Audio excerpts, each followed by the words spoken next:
As the conflict in West Asia drags on, there are several countries we're talking about. We're talking about Israel, Iran, the United States, Syria, Lebanon. These are the countries you hear about a great deal.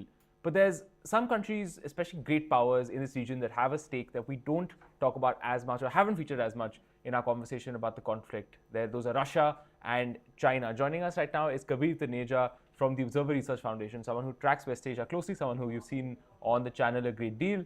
Kabir, thank you so much for joining us. Could you begin just by laying out where we are right now in the conflict? I think that things have moved so much over the last 2 weeks that I think that a quick refresher into where we are this morning in what's happening in West Asia would be really helpful. We saw the sort of Iranian response come through. There were a lot of questions whether it was going to happen or not, primarily because Iran was, well, if it did not orchestrate any kind of response, I think it would have come off as looking fairly weak. And the Iranians, the IRGC specifically took full responsibility and claim of launching the missiles, and they said that they have done this for the attacks on Nasrallah and Ismail Haniya and so on and so forth. So now the question is, what next? And that's a very big gray area. The Israelis have, of course, ratcheted up the ante and said that they are going to respond even more harshly than they've done previously against Iran. So we may have actually not seen just the end of it yet. And I think the bigger problem here is for everyone that international diplomacy has failed, right? So the efforts trying to be orchestrated by the Americans, by the Qataris and the Egyptians hasn't really borne much fruit. So beyond that, I think, at this point of time, it's a wait and watch situation. Right. Could I ask you a little bit about, where Israel is and its thinking about the conflict? We've heard from the Israelis that they've taken 8 casualties when it comes to the conflict itself in southern Lebanon. They've also launched strikes in parts of Syria. Could you just explain where Israel is, what it's thinking in terms of its theory of how this conflict goes forward? I think, look, I could make more sense of it till it was Israel making a very narrow beeline on eliminating Hamas and Hezbollah, right? That made sense from their tactical and strategic perspectives. And that also made a bit more sense considering what kind of capacities they can deploy. Now that, they have decided that they're going to take on Hamas and Hezbollah, obviously, but they're going to sort of take on actors in Syria. They are going to potentially directly target Iran again.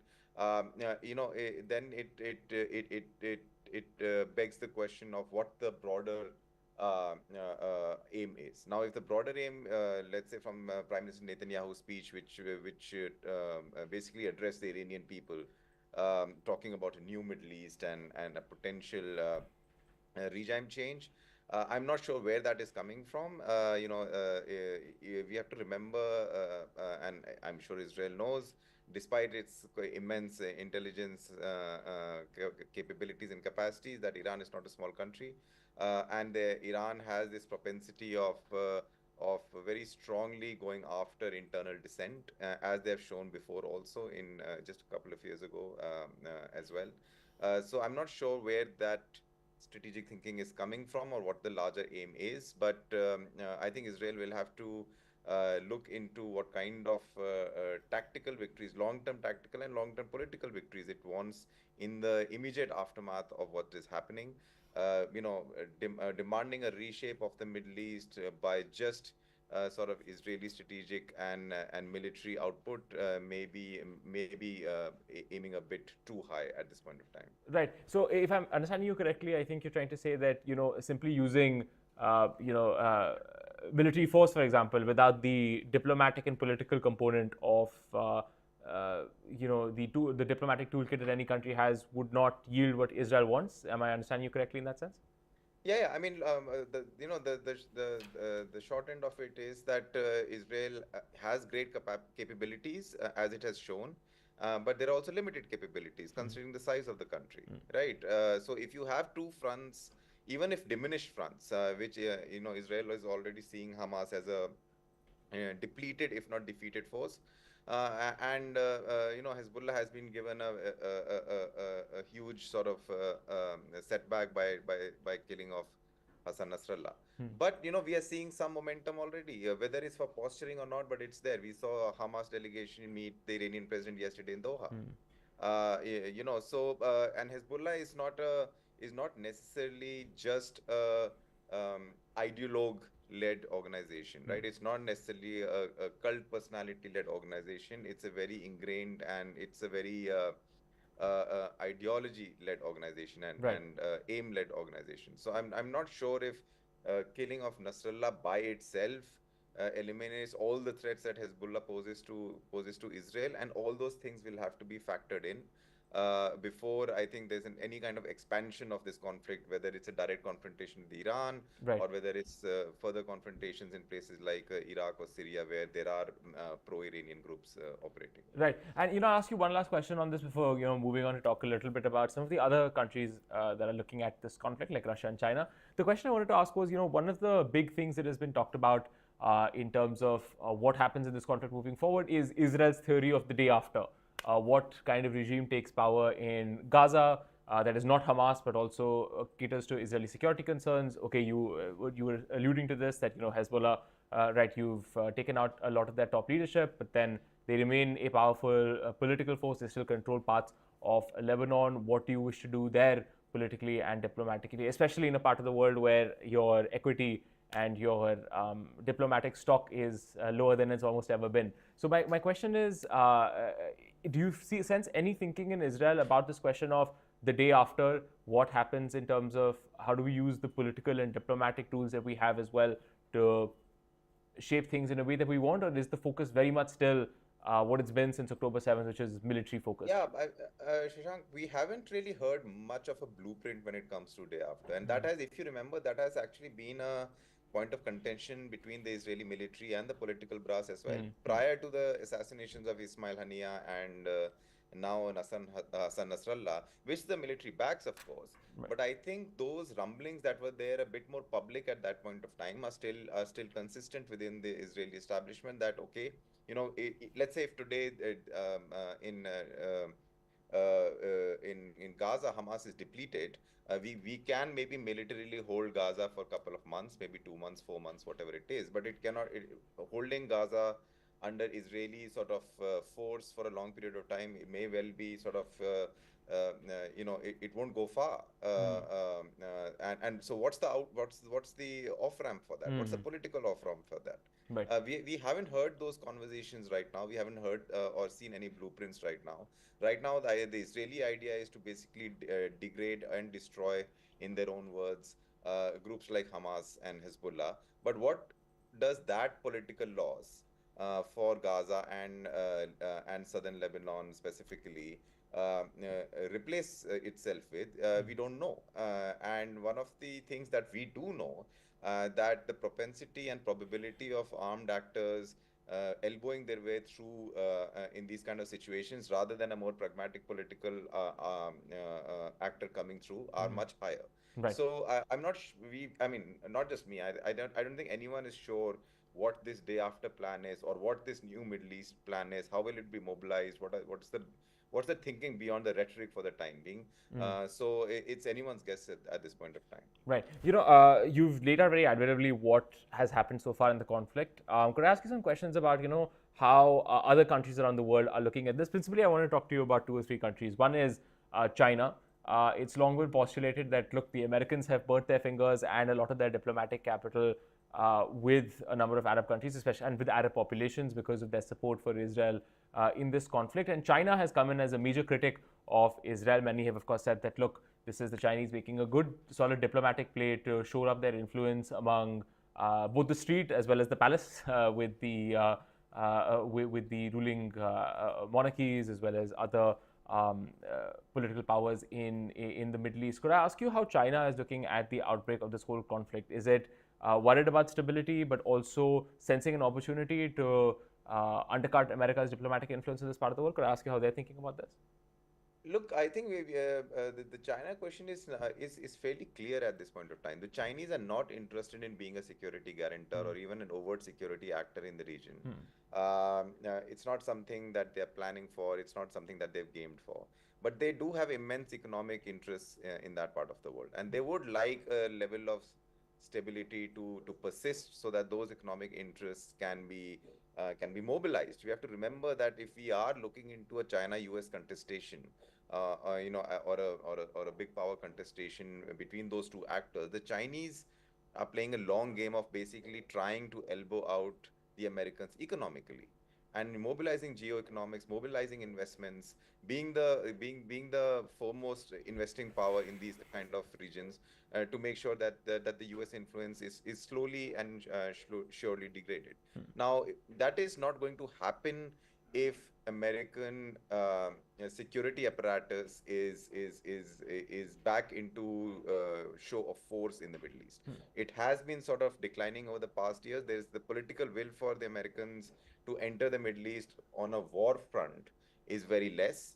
But that does not mean that they have stepped back on their support for critical allies like Israel. Now imagine the Americans right now showing weakness from their perspective and not arming or not politically backing Israel. That's basically saying that, when it comes to shove, when the situation was difficult, the Americans backed off and were not there, despite whatever the challenges with the ally maybe.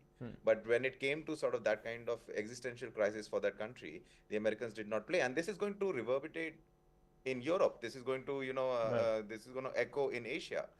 They can't afford that kind of messaging to go out right now. So for the Americans, there is no, on a kinetic side, there is no scope for that. And I think the Israelis, especially Netanyahu, not the Israelis, has figured that out, and they're trying to game that as well.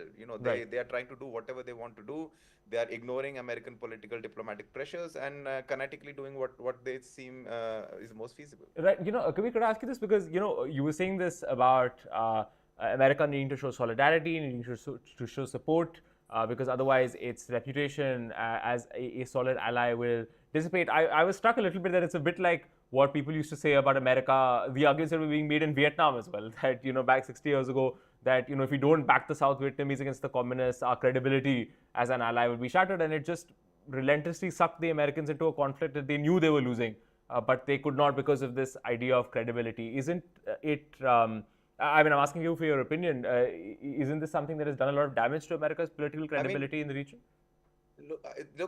I'm not fond of the term, but they don't call it a Cold War 2.0 for no reason, right? Because there are a lot of similarities to what has happened in the 60s and the 70s, specifically to what is happening right now. Right. Because in the undertow of things, it's a big power competition between two actors, as it was during the Cold War between the Soviet Union and the US, and it is now with China and the US and the US. And ideologically, both politically are not that different from the experiences back then to experiences now. Right.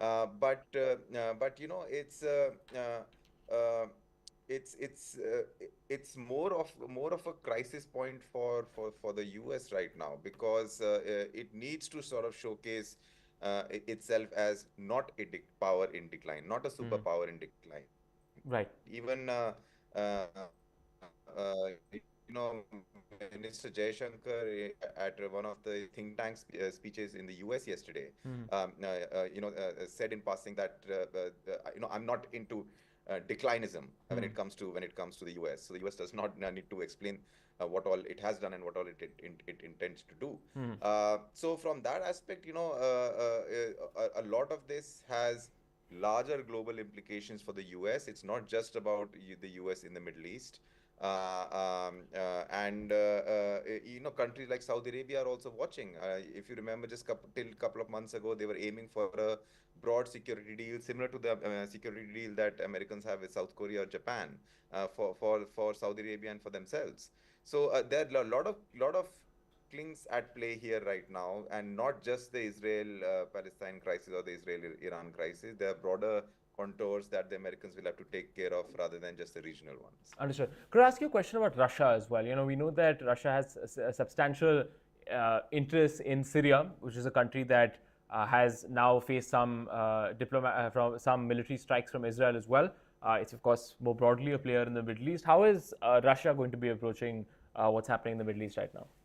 Look, I think much like China, if the Americans are bogged down in the Middle East once again, and the Asia side or the Indo-Pac side is a little bit more freer from American interest or American sort of military gaze for the time being. It works for both Russia and China. They are in cohort with each other right now in taking on not just the US, but sort of the Western architecture, so to speak. But you also have to remember the Russians are themselves completely bogged down in Ukraine. They don't have those capacities, whether military or economic, to try and do anything adventurous in the Middle East. Having said that, they still hold base in Syria and on the Mediterranean, which is very critical to them because it is the only base they have which connects them to the Mediterranean. Right. So on certain sort of limited strategic interests, I think the Russians are just making sure that a government like, for example, Assad in Syria survives. Syria is a very interesting case right now. The Syrians were always seen as the second proponents of groups like Hezbollah after Iran. But the Syrians have been fairly quiet, despite sort of taking regular strikes from Israel, and the Israelis making sure that Iranian planes landing into Syria don't have an easy route into Syria anymore. So but beyond the point, the Syrians are not contesting enough on that part. And that, till a certain extent, I think also reflects the fact that the Russian military backing in that part of the world is going to be extremely limited right now, just because the Russians don't have that kind of capacity anymore due to the war in Ukraine. Right, understood. Kabir Taneja joining us here on India Today Global, explaining where the conflict has been, laying out some of the stakes in terms of how America is going to look at this conflict, Russia is going to look at this conflict, as well as China. Thanks so much, Kabir, for joining us here, and for you viewers for watching India Today Global.